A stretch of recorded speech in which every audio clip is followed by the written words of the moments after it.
now removed Chief Justice Gertrude Araba Saki Torkornoo had decided to file this judicial review application. I'm not surprised at all. Why doesn't it surprise you? The reason is simple. You see, Alfred, as young as I am, there are certain things that when you are advised and you decide to do otherwise, it goes against you. Look, in the midst of these petitions, two prominent Ghanaians said, look, if the Chief Justice wants to resign, she should be permitted to resign. I recall vividly, the argument was made. The Constitution says, and the Supreme Court has clarified the issue, that once an Article 146 process has commenced, you do not have the option of resigning. At that time, there was a strong push that, hey, Justice Torkornoo had worked High Court, Court of Appeal to Supreme Court. And therefore, that matter, for her service to this republic, she should be permitted to resign and take her emolument. So she can go. At least when she resigns, she is entitled to her benefits. Just when they were waiting for that, from nowhere, she decided to do a judicial process, somersault. I think today, she's come to the realization that she ought to have resigned instead of allowing the process to go through. You said that was not on the table. Please, I know, and for this privileged information, I cannot even name the people. Amariba also came and said it. Look, two prominent people. And we supported it here. Remember, you and I was opposed to it. You said, look, yes. It should be allowed, even though the Supreme Court, because what had happened was that there was a High Court judge who Article 146 process had started against him. Yeah. Then President Mills was in the process of putting the committee together. The CJ then, Georgina Wood, started the process. Then the judge, knowing that if that Article 146 committee concludes its work, he stands the risk of losing his entitlement, quickly tendered in his resignation. So the question was whether President Mills was bound to accept the resignation. And the Supreme Court interpreted the matter and said, once an Article 146 process had commenced, there is no option. If not, you defeat the very purpose of Article 146. But you see, we are back to this point because her ladyship, the Chief Justice, now removed. Options are completely gone. Completely gone. The options are gone. Let's look at the legal issues now. I've gone through the judicial review processes and the attachment. I spent yesterday reading through it. Now, if you look at the grounds of the judicial review, and if you look at the things and the reliefs that she is seeking, you come to one irresistible conclusion. An appeal of the Puaman-led committee and its work disguised as a judicial review. It's appealing. It's an appeal, but disguised as a judicial review application. But you see, as lawyers, we have the skill set to uncover and to unwrap these wraps that she had put on the processes.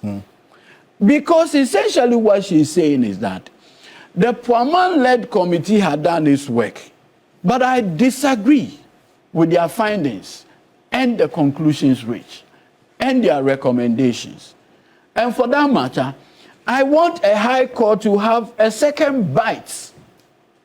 That is not allowed by law. After she has been removed. Yes. That is not allowed by law. And the reason is simple.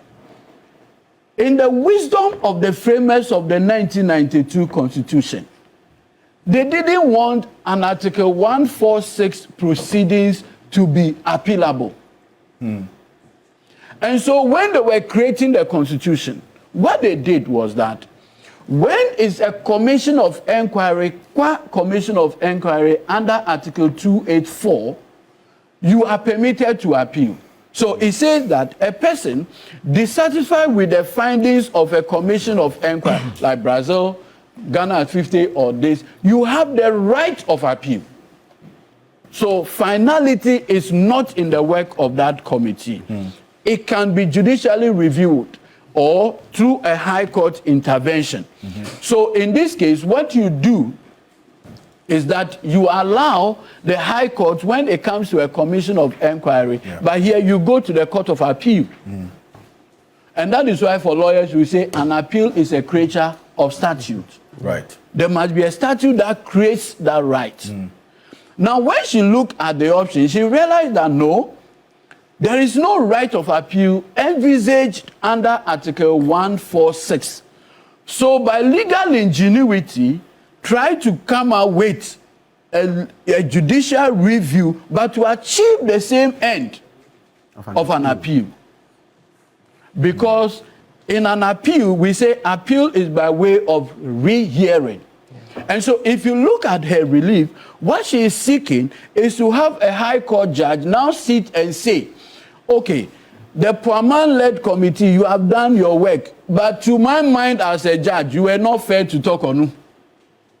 Basically, to have that high court judge now sit in judgment over the Puaman-led committee, that is unconstitutional. That is constitutional lawlessness.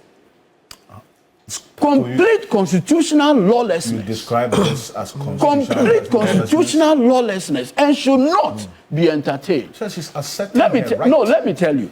If you look at grounds 1 and 2, reliefs 1, 2, 3, and 4, what she's doing is to say that the committee says I'm not fit and proper by reason of the findings of stated misbehavior.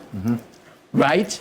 However, to my mind, I am fit and proper to hold the office of Chief Justice. What you must understand is that under our Constitution, there is only one set of group or a group of people who can make that determination. Not even the Supreme Court. It is only the committee set up under Article 146. And so, in the year 1994, the Ghana Bar Association decided to test that fitness question in the Supreme Court in what is known as the Abban case. The Ghana Bar Association versus the Attorney General, popularly called the Abban case. What was it about? President J. Rawlings had then made Abban the Chief Justice. The Ghana Bar Association quickly issued a writ at the Supreme Court. In that writ, all they were seeking to say is that Justice Abban does not meet the constitutional threshold of becoming a Chief Justice. What they wanted to do through the back door is to trigger Article 146 proceedings by using a writ of summons. Justice Kwega, Ajabi and co. saw through the rules and said, hey, please. You are afraid of Article 146 proceedings. So essentially what you want to do is to use the writ action under Article 2 to basically achieve the same outcome. We will not permit you. And if you read the judgment of the Supreme Court in the Abban case, my Lord Justice Kwega had this to say. He said, look, as lawyers, as the creme de la creme of the legal profession, we expect better from you. And that, listen, the reason for Article 146 and its in-camera proceedings is to preserve and protect the independence of the judiciary and not turn an Article 146 proceedings into a theater like it usually happens in the courtroom. Now, what essentially now removed Chief Justice is doing is that if she successfully triggers the jurisdiction of the judicial review jurisdiction of the High Court. Essentially what she's doing is to put the Puaman committee, which otherwise is supposed to be in camera, to now an open conversation. That is where the constitutional lawlessness is. Because now that she had filed, if you respond to it, you have to come and do a merit review of the work of the committee. But you're essentially questioning the basis for her removal. Exactly. And so the committee's work is supposed to be in camera. Now, immediately you put it out in the court. Court proceedings are not in camera proceedings. To strengthen your argument, but the Supreme Court in the Derry case said after it's over, they should release it. No, it's broken. No, so no, I'm coming. now. So the point that we all need to appreciate is that in the wisdom of the framers of the Constitution, they did not make the work of the committee under Article 146 a subject of judicial review.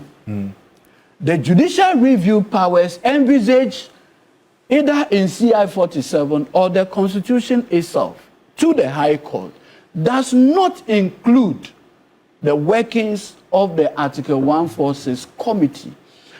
And the policy rationale is to preserve the in-camera status of the work of the committee. Because you see, at this point, if she succeeds in her action in triggering the jurisdiction of the High Court, what it means is that the AG by law would have to file affidavit in opposition. And in that affidavit in opposition, depose to the fact that the committee's work and whatever were all fair. So what it means is that you have to bring the works of the committee before the judge. And in fact, there's been calls that to the extent that the committee has finished and submitted the report. Finality.